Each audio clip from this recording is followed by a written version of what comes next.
यह कहानी गंगा घाटी के पास स्थित एक छोटे से गांव काशीपुर की है।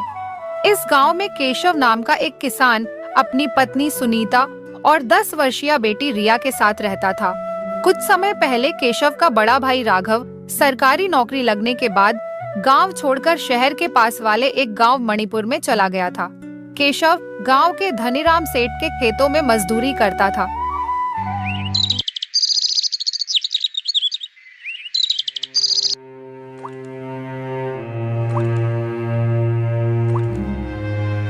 देखिए ना, 2 दिन से लगातार बारिश हो रही है। छत से पानी टपकने लगा है और अब तो सावन का महीना भी आने वाला है। अगले महीने बहुत ज्यादा बारिश होगी। अगर हमने छत की मरम्मत नहीं करवाई तो हमारा घर भी गिर सकता है। सुनीता, तुम चिंता मत करो, मैं जल्द ही हमारे घर की छत को ठीक करवा दूंगा। चलो अब मैं निकलता हूँ, तुम मेरा खाना बांध दो। सुनीता 4 सूखी रोटियां, लाल मिर्च और नमक के साथ खाना बांध कर देती है। केशव खेत में काम करने निकल जाता है। वह दिन भर कड़ी मेहनत से काम करता है। शाम को वह कुछ सब्जी और आटा खरीदकर घर लौटता है। लो सुनीता, मैं सब्जी और आटा ले आया हूँ, जल्दी से खाना बना दो, बहुत जोर की भूख लगी है। सुनीता जल्दी से खाना बनाती है। सब मिलकर सादगी से भोजन करते हैं और दिन भर की थकान के बाद सो जाते हैं।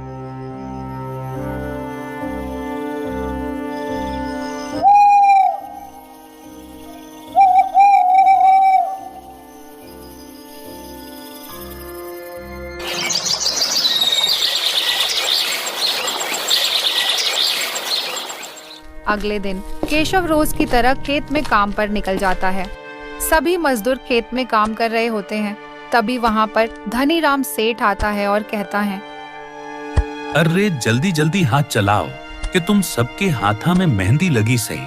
तनख्वाह लेन में तो सब पहले आ जागे और काम करन की बारी आई तो सारे के सारे डीले पड़ जाओ सही। यह कहकर धनीराम सेठ वहाँ से चला जाता है।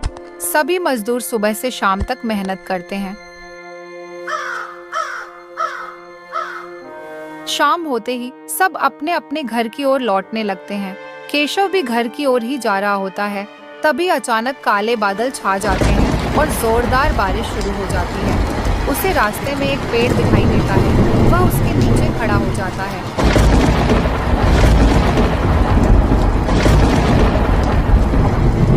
बारिश लगातार 1-1.5 घंटे तक होती रहती है। यह बारिश तो रुकने का नाम ही नहीं ले रही। पता नहीं सुनीता और रिया किस हाल में होंगे। पानी का स्तर भी लगातार बढ़ रहा है। यहाँ ज्यादा देर रुकना ठीक नहीं होगा। हे भगवान, मेरे परिवार की रक्षा करना। उसी समय उसका पड़ोसी रघुवीर अपने परिवार के साथ तेज बारिश में भीगता हुआ वहाँ से गुजर रहा होता है। अरे रघुवीर भाई, इतनी तेज बारिश में कहाँ जा रहे हो? केशव भाई, इस मूसलाधार बारिश की वजह से गंगाधर घाटी की नहर टूट गई है। गांव का निचला हिस्सा पूरा डूब चुका है। अगर बारिश ऐसे ही चलती रही तो पूरा गांव डूब जाएगा। सरपंच जी ने गांव खाली करने का ऐलान कर दिया है। यह सुनकर केशव घबरा जाता है और तेजी से अपने घर की ओर दौड़ पड़ता है।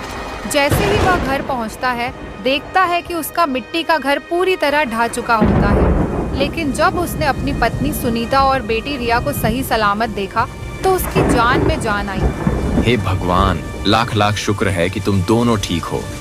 ए जी, हमारा सारा घर तो डूब गया। अब हम कहाँ रहेंगे?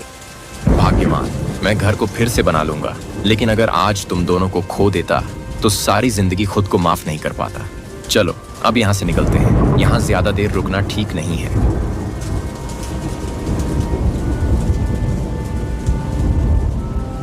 तेज बारिश लगातार हो रही थी।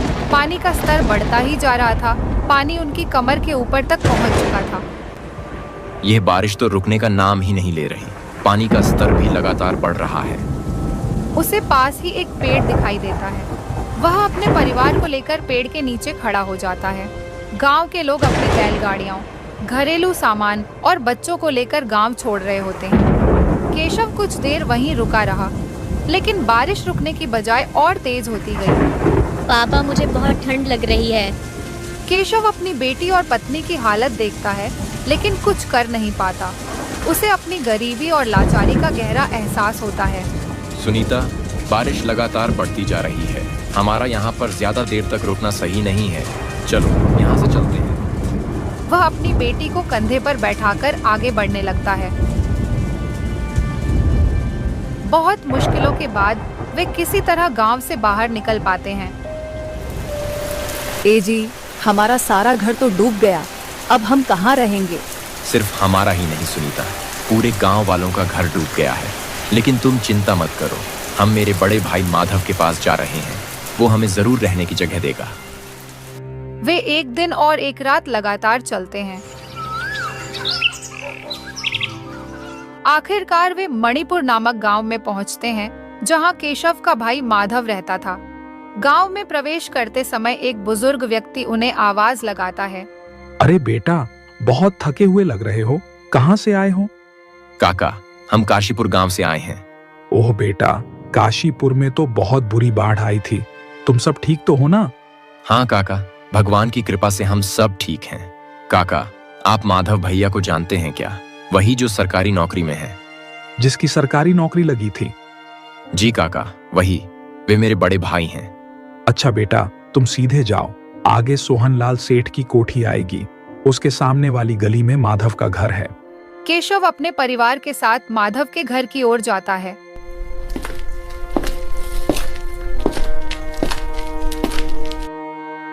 वह घर पहचान कर दरवाजा खटखटाता है।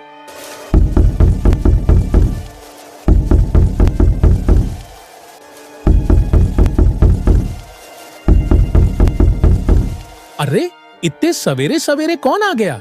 बाहर जाके देखोगे तो ही पता चलेगा ना, यहाँ बैठे बैठे तो कोई बतावेगा नहीं। ओ भाग्यवान, यूं क्यों भड़के जास है? देख तो रहा हूँ मैं। हाँ भाई, बता किस काम से आया है? भाई साहब, ये घर माधव जी का है क्या? ना, यो घर पहले माधव का था, पर अब वो इसे बेच के विदेश चला गया। अरे भैया। केशव कुछ कह पाता, इससे पहले ही वह व्यक्ति दरवाजा बंद कर देता है। उदास मन से सब वहां से चले जाते हैं। उसे विश्वास नहीं होता कि उसका बड़ा भाई विदेश चला गया है। वह पास के एक पेड़ के नीचे बैठ जाता है। पता नहीं हम कौन से जन्म के पाप भोग रहे हैं। हम तो आपके भाई की उम्मीद में इतनी दूर आए थे, लेकिन वह तो सब कुछ बेचकर चला गया। अब हम कहाँ पर रहेंगे जी? तुम चिंता मत करो सुनीता, मैं तुम दोनों के लिए सब इंतजाम कर दूंगा। पापा, मुझे बहुत ठंड लग रही है और भूख भी लगी हुई है। मत घबराओ बेटा, मैं अभी आता हूँ, तुम सब यहीं पर रहना। केशव को समझ नहीं आ रहा था कि क्या करे। हे भगवान, ये कैसी परीक्षा ले रहे हो? 2 दिन से भूखे हैं, कुछ खाया भी नहीं, पता नहीं आज की रात कैसे कटेगी। यह कहते हुए केशव चिंता में डूबा हुआ आगे बढ़ता है। उसे रास्ते में एक चाय की दुकान दिखती है। वह वहां जाकर एक बेंच पर बैठ जाता है। अरे भैया, आप तो इस गांव के लगते नहीं, कहाँ से आए हो? भाई साहब, काशीपुर गांव से आया हूँ। काशीपुर? अरे वो तो गंगा घाटी के पास बसा है ना? सुना है वहां बाढ़ आ गई है और सारा गांव डूब गया। हाँ भाई, पूरा गांव बाढ़ के कारण डूब गया। चाय वाला केशव से चाय पीने को कहता है, लेकिन वह मना कर देता है। चिंता में डूबा वह उदास बैठा रहता है। तभी उसे याद आता है कि उसकी माँ ने उसे एक चांदी की पतली सी अंगूठी दी थी, जो अभी भी उसके हाथ में थी। वह उसी अंगूठी को लेकर एक सुनार की दुकान पर जाता है। साहब, ये लो मेरी चांदी की अंगूठी, बताइए कितने की है? ये अंगूठी तो बहुत हल्की है, मैं तुम्हें इसके 600 रुपए दे सकता हूँ। केशव बिना कुछ सोचे समझे 600 रुपये ले लेता है। केशव रिया और सुनीता के लिए कंबल, फल और लकड़ियां लेकर आता है। ये सब कहाँ से लाए? आपके पास इतने पैसे कहाँ से आए जी? मेरे पास माँ की दी हुई एक चांदी की अंगूठी थी, उसे बेच दिया। चलो अब तुम सो जाओ, मैं सुबह तक हमारे लिए रहने का कुछ इंतजाम कर दूंगा। दिन भर की परेशानियों से जूझते हुए वे सब चुपचाप सो जाते हैं, उम्मीद लिए कि शायद अगली सुबह कुछ बेहतर हो। अगली सुबह वे जल्दी उठ जाते हैं। तभी वहां से एक व्यक्ति गुजरता है। केशव उसे आवाज लगाता है। अरे भैया, इस गांव में कहीं कोई धर्मशाला या कोई रहने की जगह है क्या? नहीं भैया, गांव में तो कोई जगह नहीं, लेकिन पास के जंगल में एक ऋषि रहते हैं, वो शायद तुम्हें रहने की जगह दे दें। केशव अपने परिवार को लेकर जंगल की ओर चल पड़ता है। ए जी, ये जंगल में मुझे डर लग रहा है, कहीं हम रास्ता तो नहीं भटक गए। नहीं सुनीता, यही एक रास्ता है। मुझे भरोसा है हम सही दिशा में हैं। कुछ दूर चलने पर उन्हें एक छोटी सी कुटिया दिखाई देता है। उसके बाहर एक अर्षि ध्यान मुद्रा में बैठे होते हैं।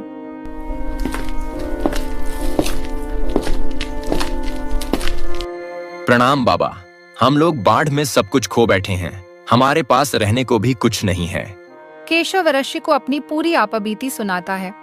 बेटा, तुम्हारे चेहरे पर सच्चाई और ईमानदारी दिखती है। इस कुटिया में ज्यादा नहीं है, पर सिर छुपाने की जगह जरूर है। तुम इसमें रह लो। धन्यवाद बाबा, भगवान आपको लंबी उम्र दे। शाम होते ही तेज हवाएं चलने लगती हैं और मूसलाधार बारिश शुरू हो जाती है। भगवान का लाख लाख शुक्र है कि बाबा ने हमें यहाँ रहने की जगह दे दी। भाग्यवान, आज मैं जंगल से लकड़ियां काटने जा रहा हूँ। उन्हें बेचकर रिया और तुम्हारे लिए कुछ राशन पानी का सामान लाऊंगा। ठीक है जी, लेकिन आज जल्दी आना, रिया ने कल से कुछ भी नहीं खाया है। केशव लकड़ी काटने के लिए जंगल में चला जाता है। वह बहुत मेहनत से काम करता है और लकड़ियां काटता है, फिर उन्हें बाजार में बेचने निकल पड़ता है। हालांकि लकड़ी बहुत कम दाम में बिकती है, लेकिन उसे जो कुछ भी मिला उसी में वह आलू, प्याज और थोड़ा आटा खरीद लेता है। सुनीता, मैं आलू, प्याज और आटा ले आया हूँ। आज हम भूखे नहीं सोएंगे। आपने हमारे लिए इतना कुछ किया, अब जल्दी से हाथ मुंह धो लीजिए, फिर हम सब मिलकर साथ खाना खाएंगे। सुनीता जल्दी से खाना बनाती है। फिर सभी ने सूखी रोटी के साथ उबली हुई सब्जी खाई। पहली बार किसी को कोई शिकायत नहीं थी। हमारे पास भले ही ज्यादा कुछ नहीं है, लेकिन हम सब एक दूसरे के साथ हैं, यही सबसे बड़ी बात है। अब हर दिन ऐसा ही होगा। मैं मेहनत करूंगा और हम सब मिलकर आगे बढ़ेंगे। परिवार के सामने कठिनाइयों का पहाड़ खड़ा था, लेकिन केशव ने हार नहीं मानी। उसका सफर अब लंबा और संघर्ष भरा था। हर सुबह केशव जंगल में लकड़ियां काटने जाता और शाम तक उन्हें बाजार में बेचकर जो कुछ मिलता उससे घर का गुजारा करता। न सुनीता को कोई शिकायत थी, न रिया को। संघर्ष अब उनके जीवन का हिस्सा बन चुका था।